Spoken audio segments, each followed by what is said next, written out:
Bonjour à toutes et à tous, je suis ravie de vous retrouver aujourd'hui pour un nouvel épisode en compagnie de Laurence Thiévin. Bonjour Laurence. Bonjour Mélanie.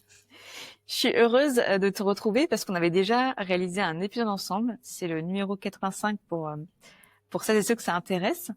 Et en plus de ça, c'est l'occasion aussi de célébrer la réédition de ton livre, donc le pratique de la numérologie créative, puisque c'est vraiment le thème central de cette série ensemble, la numérologie créative. Donc c'est un livre aux éditions Interédition. Et est-ce que, déjà dans un premier temps, tu pourrais nous parler de ce que c'est que la numérologie créative selon toi? Ouais, merci. Eh bien, bon, d'abord dans numérologie créative, on entend numérologie, donc c'est peut-être un petit peu là un mot que beaucoup connaissent.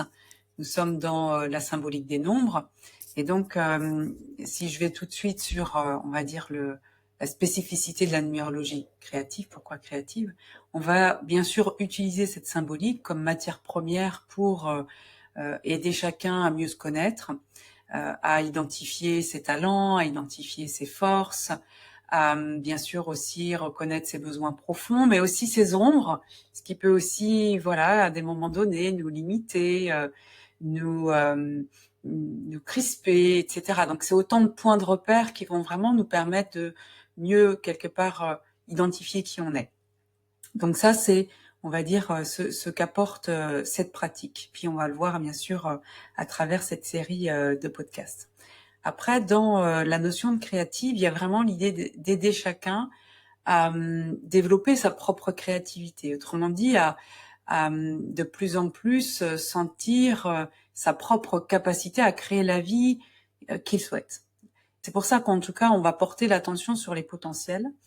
Et ce que j'ai envie de dire, c'est que créatif, c'est aussi que quand on accompagne avec cette pratique, c'est aussi créatif, dans le sens où on ne sait pas avant de voir la personne ce qu'on va dire. C'est-à-dire qu'on ne fait pas une analyse des nombres de la personne avant de la voir, mais bien sûr on prépare, évidemment, on a ces points de repère que sont les nombres comme une cartographie, mais ensuite ça va vraiment se coécrire avec la personne qu'on accompagne en fonction de son contexte, en fonction de ses sujets, et ce qui fait que les nombres, bien sûr, ils sont là, on va en parler et ça va vous permettre de voir que chaque nombre a une spécificité particulière, mais en même temps, chacun va les manifester à sa façon. Et donc, c'est vraiment aussi d'aider, voilà, d'aider chacun à reconnaître encore une fois qui il est, mais on ne peut pas déterminer à l'avance, en fait, quelle est la meilleure façon pour la personne de manifester ses nombres. Et c'est ça qui est chouette, c'est-à-dire que l'accompagnement va permettre justement de mettre en lumière des possibles et puis ensuite d'aider la personne à cheminer avec, on va dire, toutes ces informations-là. Et Wow. bien sûr, comme on va dire dans les différents courants de numérologie, eh bien on s'appuie sur notre identité civile, à savoir notre date de naissance, nos noms et prénoms, voilà, qui vont nous donner cette information symbolique. Hein. C'est vraiment ça aussi qui est intéressant, c'est-à-dire que dans l'univers symbolique, on considère que dans l'initiation, dans le démarrage, eh bien il y a beaucoup d'informations qui vont apparaître, qui vont devenir visibles, qui vont se dévoiler au fur et à mesure que voilà, qu'on évolue dans la vie. Donc on revient sur ces informations-là. Et alors du coup, donc on parle de série, Ouais. puisqu'ensemble on va décliner cette série en 9 épisodes pour les 9 chiffres qui sont vraiment fondamentaux pour la numérologie. Et donc au fur et à mesure des jours qui vont passer, vous allez découvrir un chiffre. Et alors justement, que représente ce chiffre? Donc pour simplifier le tout, c'est la mission de vie ou le chemin de vie comme tu l'appelles. Est-ce que tu peux nous en dire plus? Et puis après, nous inviter à le calculer pour après faire sens aussi et que les gens puissent utiliser cette série à bon escient. Super. Euh, donc d'abord, comme tu l'as pointé, effectivement, c'est un nombre qui est important, donc on va appeler mission de vie, mais qu'on va aussi trouver souvent avec le vocable chemin de vie. J'ai juste envie de dire d'abord que nous sommes, j'allais dire habités, on a de multiples nombres. Et donc c'est aussi, j'ai presque envie de commencer par un point de vigilance, c'est de veiller à ne pas se définir uniquement à travers cette mission de vie. On va voir qu'elle a de l'importance, vraiment, effectivement, c'est quand même au cœur, mais de se souvenir que voilà, on a de multiples nombres également, voilà, quelque part à notre disposition et qui parlent de multiples facettes à l'intérieur de soi. Pour autant, on va se concentrer sur ce sujet-là. Et qu'est-ce que ça, peut-être juste quelques mots rapides sur la mission de vie, c'est que ça parle vraiment de l'énergie qui est un peu au cœur du cœur de notre être. Donc l'idée, ça va être effectivement de sentir cette musique particulière, cette singularité qui parle de notre charisme profond, qui est vraiment aussi une énergie qui nous permet de nous recentrer, de revenir à l'intérieur de nous. Donc c'est pour ça qu'effectivement c'est quelque chose, c'est une information, c'est une énergie qui est précieuse. Ce à quoi on va veiller, c'est de ne pas enfermer cette énergie, ce nombre, dans quelque chose qui serait trop dans le faire ou dans l'avoir. C'est-à-dire, c'est pas, il n'y a pas de notion de on a tel nombre ou telle mission, donc on doit faire ça, ou donc c'est tel métier qui nous correspondrait. On verra que c'est la partie pour moi la plus sacrée, et donc c'est vraiment à vous de sentir comment ça résonne pour vous et comment vous pouvez la manifester là aujourd'hui dans votre vie, que ce soit professionnel ou personnel. Ça, c'est vraiment très important. Pour autant, bien sûr, on va utiliser les mots et je vais vous donner plein de facettes des nombres, et l'invitation, c'est bien sûr d'accueillir ce qui résonne. Dans tout nombre, il y a la lumière et il y a l'ombre. Donc la mission, c'est la même chose. On va la vivre plein de fois, en fait, sans même des fois s'en rendre compte, dans la lumière, et c'est bien sûr ce à quoi on aspire naturellement. Et en même temps, eh bien, je vous donnerai aussi quelques éléments sur l'ombre, parce que l'ombre est très utile, elle n'est pas négative, et elle nous permet aussi d'ailleurs de mieux reconnaître qui on est. Donc voilà, ombre, lumière, on ne se résume pas à la mission de vie, ni voilà, on va veiller à pas enfermer cette énergie dans quelque chose de trop figé, et de sentir voilà à quel point c'est un espace ressource pour soi. Alors du coup, comment on calcule? Comment la calculer? Voilà. Eh bien, le calcul, c'est simple. Vous allez prendre votre date de naissance et vous allez additionner le jour de naissance, le mois de naissance et l'année de naissance. Et donc, comme tu l'as dit, Mélanie, on est sur une base 9, donc on va de 1 à 9. On va rester peut-être là dans ces podcasts sur cette base-là. Et donc, en fait, si vous additionnez les nombres, eh bien à chaque fois on dit on réduit pour arriver. Donc par exemple, si en additionnant vous arrivez, je sais pas, sur 2014 par exemple, eh bien vous allez faire 2 plus 0 plus 1 plus 4 pour arriver à ce chiffre de 1 à 9. Voilà, et de toujours réduire. Par exemple, si les personnes arrivent à 26, ça fera 8. Exactement. Toujours arriver à un chiffre entre 1 et 9. Exactement, c'est ça. Et ben, maintenant qu'on a toutes ces infos, je pense qu'on peut commencer à aborder les différents chiffres. Aujourd'hui, on se retrouve pour le chiffre 7. Et 7, c'est vrai que c'est un chiffre comme sacré dans beaucoup de traditions. Et j'ai hâte du coup de voir s'il y a des résonances, enfin, sur le côté sacré, sur la sagesse, quand tu vas nous en parler. Tout à fait. Alors oui, clairement. Alors la couleur qui est associée au 7, c'est le violet. Donc c'est aussi une couleur qu'on associe beaucoup aussi au sacré. Et la forme géométrique, c'est un carré surmonté d'un triangle. Donc il y a un peu de 4, un peu de 3 aussi dans cette énergie-là. Je vais démarrer avec la porte d'entrée que tu me proposes, le côté sacré. Et puis je vais ramener un côté aussi peut-être concret pour comprendre ce qui peut se jouer ici.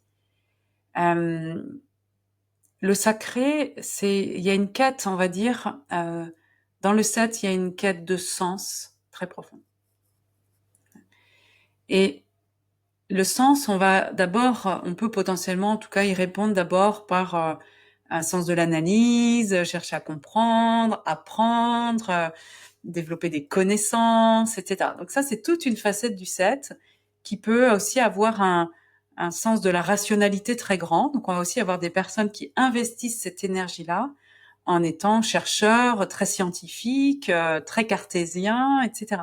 c'est une façon de répondre à ce besoin aussi, ce besoin et cette qualité aussi de chercher et de trouver du sens. Mais on peut aussi emprunter une autre voie, on peut emprunter celle-là et une autre voie, hein, c'est pas du tout contradictoire. C'est-à-dire, il y a besoin aussi, cette énergie 7, à un moment donné, elle a besoin d'aller au-delà de la logique. Et elle a besoin effectivement il y a quelque chose qui cherche au bout du bout enfin, au bout du bout, j'en sais rien, puisque je ne suis pas, enfin, on ne fait que des hypothèses, mais il y a quelque chose malgré tout qui cherche le sens ultime de la vie. Alors, est-ce qu'il en a vraiment un? Ça, on ne sait pas. C'est ça. Qui cherche la vérité. Et donc, dans cette quête de vérité, de sens, eh bien, on va toucher à un moment donné, effectivement, quelque chose de l'ordre du sacré. Et donc ici, quand on parle de sacré, qu'on parle de spiritualité, bien sûr que certaines personnes peuvent répondre à ce besoin-là par la religion, mais c'est pas du tout, comment je veux dire, c'est une voie qui est possible. La religion, voilà, c'est quand même effectivement une des réponses possibles. Mais en fait, ici, on va parler de spiritualité laïque, c'est-à-dire c'est indépendamment de toute religion et surtout de tout dogme, parce que c'est justement aussi le point de vigilance du 7. Le 7 peut être aussi dogmatique dans cette facette, on va dire, ombre. Donc, en tout cas, ça fait partie de facettes importantes du 7, le besoin de donner du sens, le besoin de comprendre. Donc, si vous avez du 7, vous pouvez peut-être vous reconnaître à travers, ça peut être traverser une situation difficile. Ça me fait penser là à une personne que j'ai accompagnée, traverser un moment difficile, elle vient en consultation, et en fait, quand je lui demande quel est son besoin pour la séance, la chose qu'elle me dit, c'est j'ai besoin de comprendre ce qui se passe. Et donc, c'est intéressant, puisqu'en l'occurrence, elle a une mission de vie 7. Donc, c'est absolument, effectivement, de répondre à ce besoin-là. Et en même temps, tu as utilisé le mot sagesse, Mélanie. Ouais. Eh bien, le 7, il va apprendre petit à petit, étape après étape, que plus on avance et moins on sait. Donc, ça fait partie des enjeux aussi du 7, d'être de plus en plus à l'aise avec le fait de ne pas tout savoir. Et en même temps, quand je dis ça, c'est pas l'ombre du 7, c'est l'impression de pas être à la hauteur, de pas être prêt, de pas en savoir assez. Donc, quand je dis ça, la sagesse, on n'est pas à ce niveau-là. C'est la sagesse du 7, c'est j'ai conscience de ce que je sais,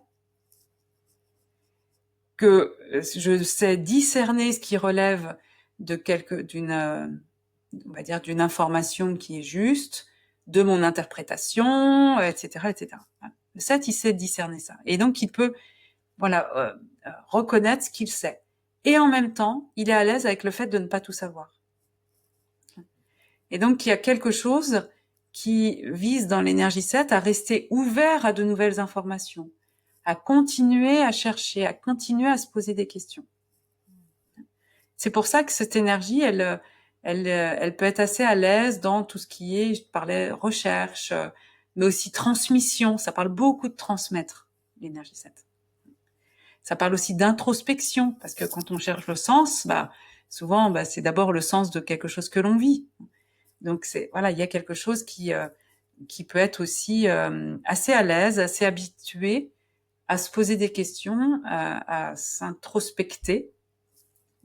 Ce qui peut donner une très grande qualité aussi pour accompagner les autres et même un côté thérapeute, qui est là, ou philosophe, savoir poser des questions. Et puis dans l'ombre, oui, il y a les contreparties, se poser trop de questions, de passer de la simplicité à la complication. Voilà. Complexe, c'est positif à mon sens, mais compliqué, là, on se pose trop de questions. Si je joue avec les mots, le 7, il y a quand même un moteur profond de perfectionnement. Perfectionnement, pour moi, il y a quelque chose de... vraiment, ça vient toucher les grandes qualités du 7. Il bascule dans l'ombre quand il devient perfectionniste. Donc, être en perfectionnement permanent, c'est quelque chose, ça fait partie de l'énergie et c'est OK. Mais par contre, quand il bascule en perfectionniste, c'est-à-dire qu'il va focaliser son attention sur tous les détails, et du coup, ça amène du stress ou de la crispation, là, voilà, il y a quelque chose là qui est à détendre à cet endroit-là. Mm. Pareil, le fait de se poser des questions est une source aussi de perfectionnement. C'est une capacité à prendre de la hauteur, voilà, encore une fois, à se remettre en question. Mais quand on bascule en remise en cause, là, pour moi, on rentre dans l'ombre. Ça part comme du postulat on aurait pu faire une faute. Peut-être que c'est vrai, mais c'est aussi important à voir quand on est porteur d'énergie 7, qu'il peut y avoir une tendance assez naturelle à d'abord se remettre en cause et à se juger, voire à se flageller, etc. Et du coup, ça contracte quand même le mouvement qui invite de plus en plus à s'autoriser à transmettre et de voir que plus on transmet, plus les idées se clarifient, voilà, et plus ça fait sens, quoi.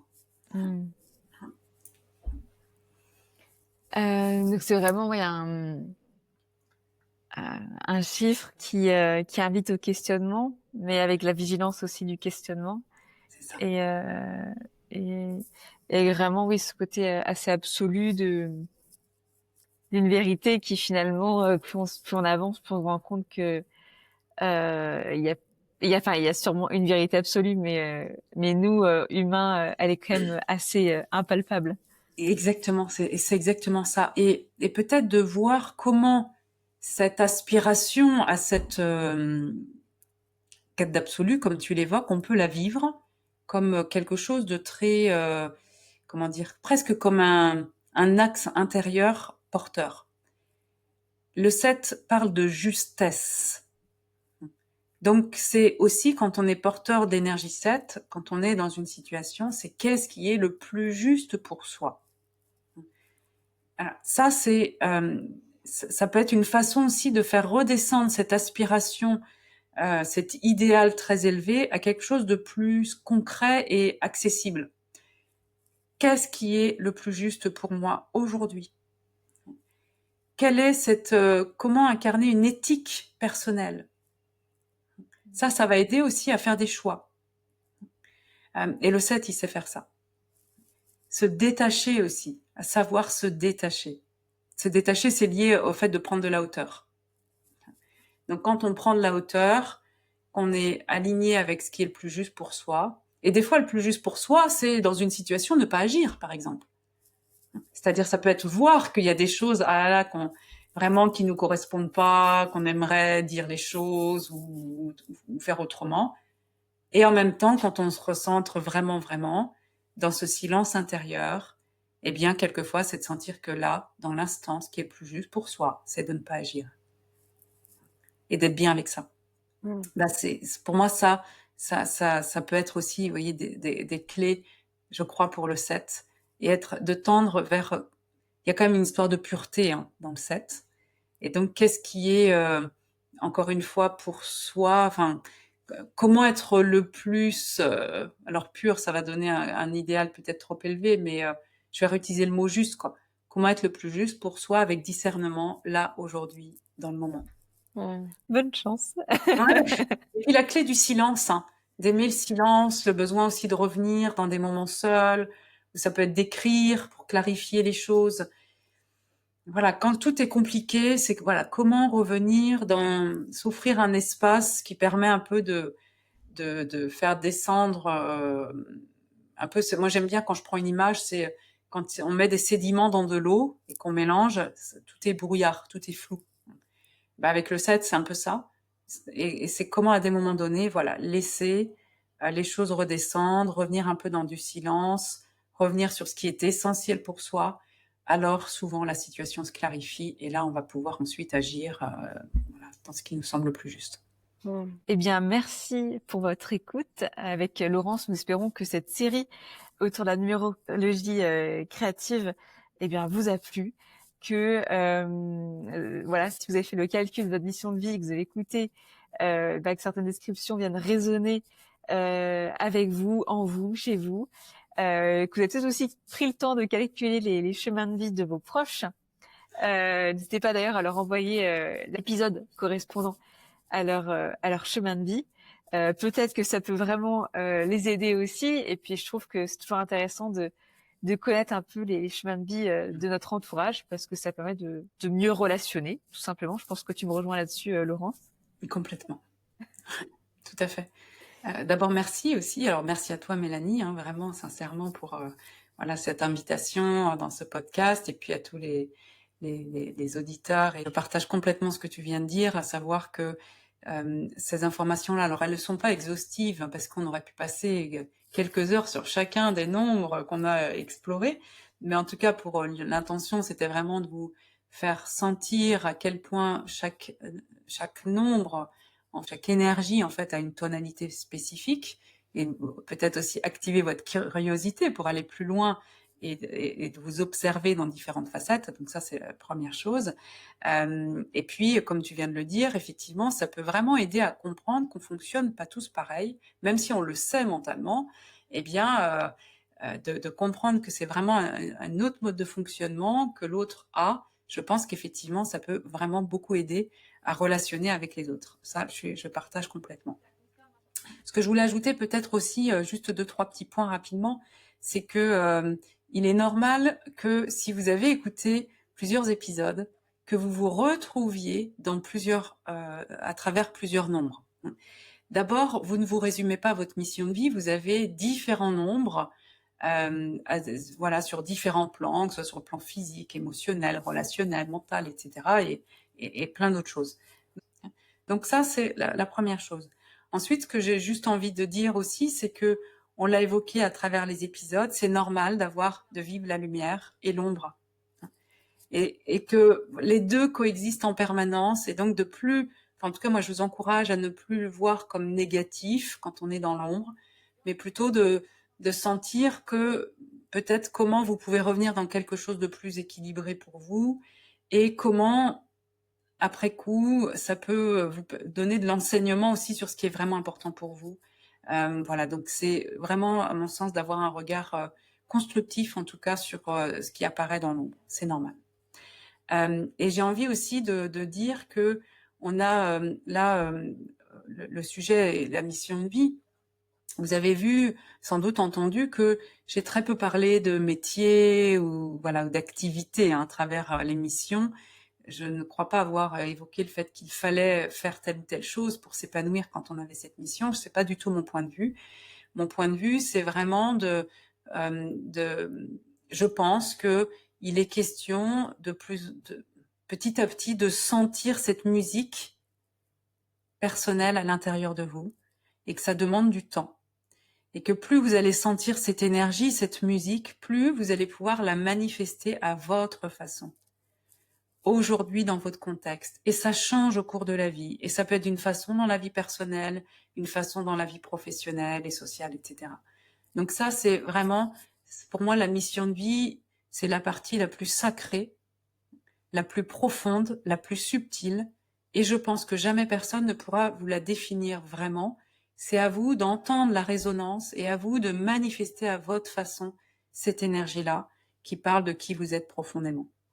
Donc, c'est vraiment ce à quoi je vous invite à sentir votre capacité à créer la version qui vous convient la mieux, voilà, aujourd'hui, tout simplement.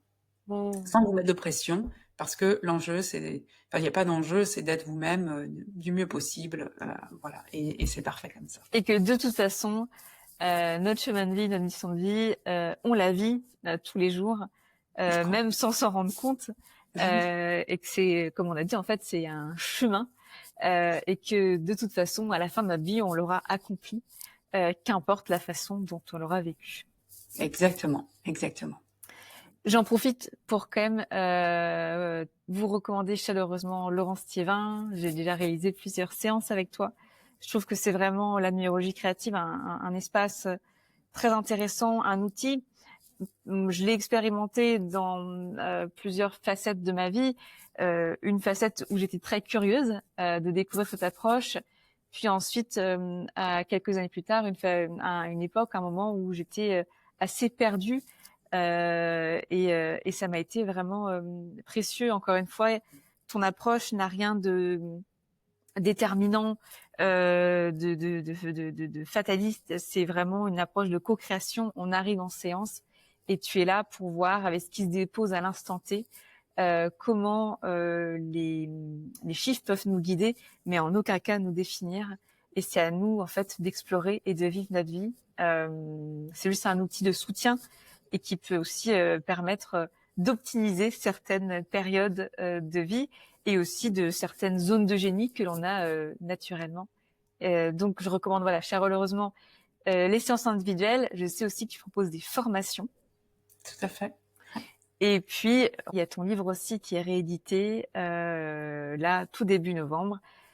Pratique de la numérologie créative aux éditions Interédition. Exactement. C'est parfait. Merci beaucoup, Mélanie. Merci, à très bientôt, Laurence.